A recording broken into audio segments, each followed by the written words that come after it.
Hello, and welcome to our episode 4 of our monthly Election Connection video series. I'm Scott Jarett. And I'm Rey Valenzuela. We are your elections directors for Maricopa County. Each month, we'll have a new episode of Election Connection, where we will answer questions from you, our viewers. And this month, we're going to be focusing on election security, specifically election security related to mail-in ballots and ballots that are dropped off at any of our drop boxes or voting locations. Okay, so we'll get started. And lucky you, Scott, the first question is for you. And it is, what security measures are taken to ensure early ballots dropped off are delivered with integrity? Well, that's a great question, especially since we've been getting lots of questions about security as we're now in the middle of the August primary and approaching the November general elections. And when you're talking about drop boxes, the very first piece of security is the drop box itself.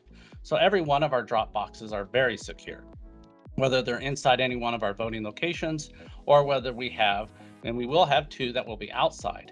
And those outside drop boxes are securely affixed to and cemented into the ground. They are under video security cameras. The one that's outside of our office here at the Elections Department is actually online and can be streamed from our website. But other ways that we ensure security over our drop boxes or a ballot that's dropped into those is every single ballot, and let's talk about a ballot that's inside an affidavit envelope, right? So that affidavit envelope has a unique barcode that can be tied specifically back to a voter.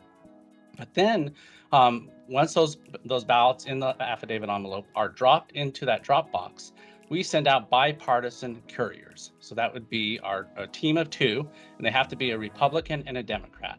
And those couriers then retrieve those ballots inside those affidavit envelopes and then bring those back to the Elections Department. So they're doing that in secure transport containers. Every one of those transport containers is affixed with a tamper evidence seal. Those tamper evidence seals are logged on ballot transport statements. Those ballot transport statements have not only the seal number, they're logging who that courier team was, if it's at one of our voting locations or if it's at one of our city or town clerk's offices. Then we have the inspector at the voting location or the city or town clerk also sign off that they transferred custody from that ballot drop box to now a courier team that will bring those ballots inside those affidavit envelopes back to the Elections Department.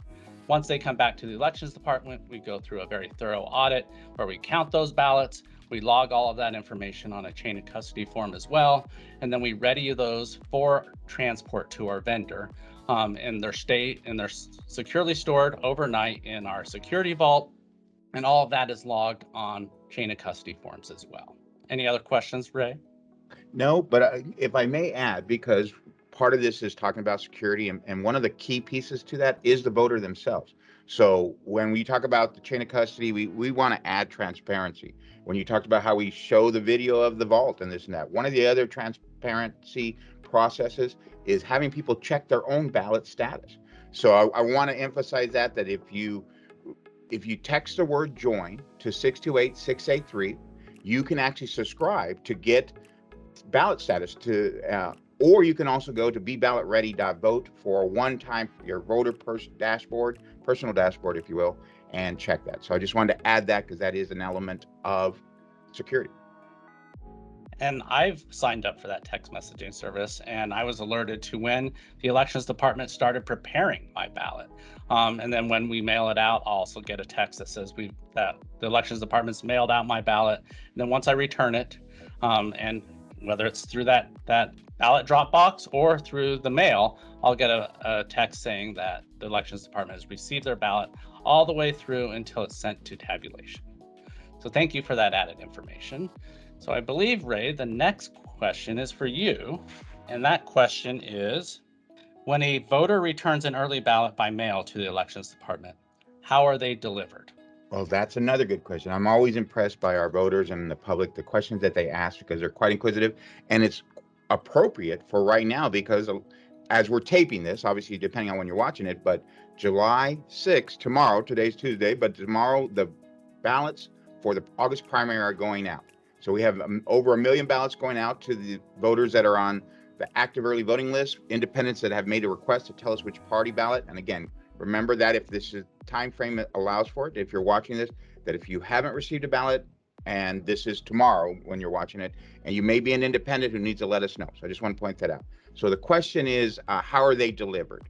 It is definitely a secure process, because first off, we don't wait for the ballots to arrive to election department. And when I say ballots, I think I want to reemphasize, and I happen to have a visual. This is the packet. This is a unique barcode that we spoke about.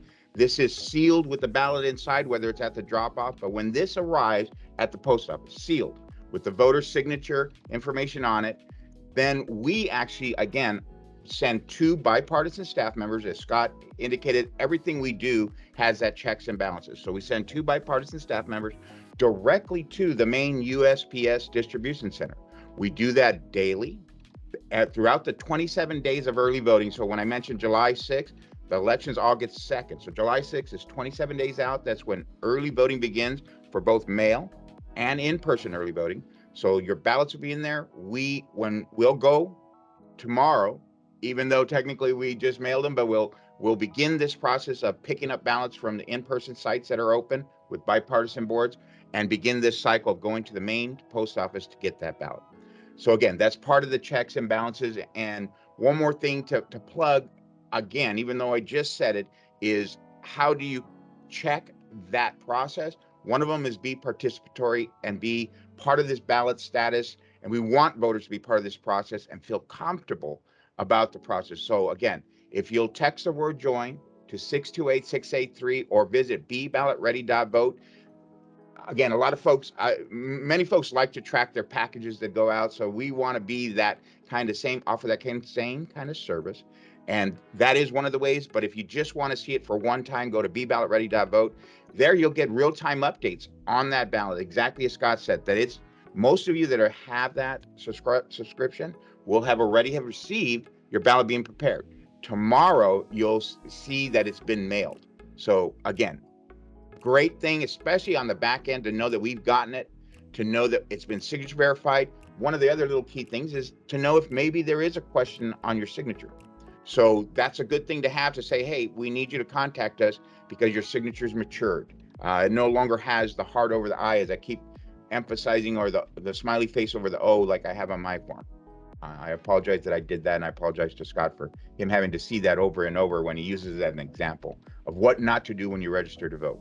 One of the other things on that Be Ballot Ready, sorry to segue a little bit off, but I think it's really important, is the what's on my ballot. If you go now to bballotready.vote and you're curious what you're going to see tomorrow, then if you go now, you can actually see the specific ballot for you. Or if you're an independent, you'll see several ballots because you can select which one. But again, ready yourself now. The other important note when delivered, as far as the security part and process part, is to know that postmarks in Arizona do not count. So I want you to know that if you're a mail voter, that we must receive by 7 p.m. on election night. Either drop it off at the vote center, drop it off at secure ballot box. City town clerk's office have those ballot boxes, but it has to be received by us by 7 p.m.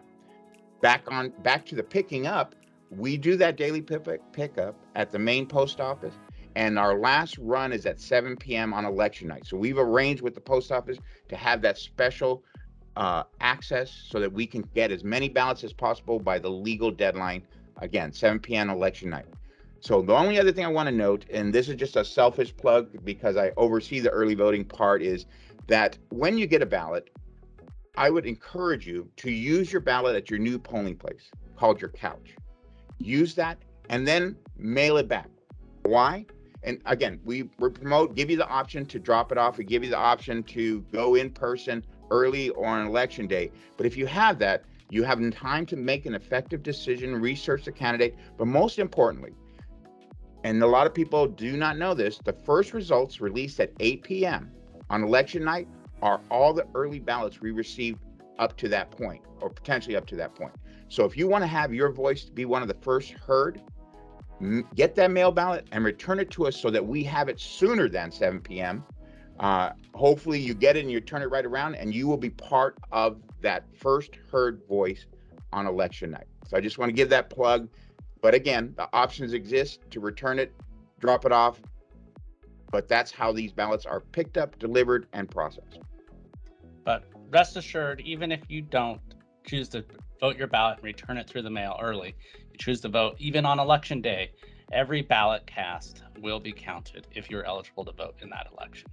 So with that, I think we'll be signing off. Thank you for tuning in today to watch this 4th episode of Election Connection. And I just want to plug again, because we're having such a great time answering, that don't forget to submit your questions in the Just Facts newsletter next month. We'll answer more election questions that matter to you the most. Thank you. Thank you.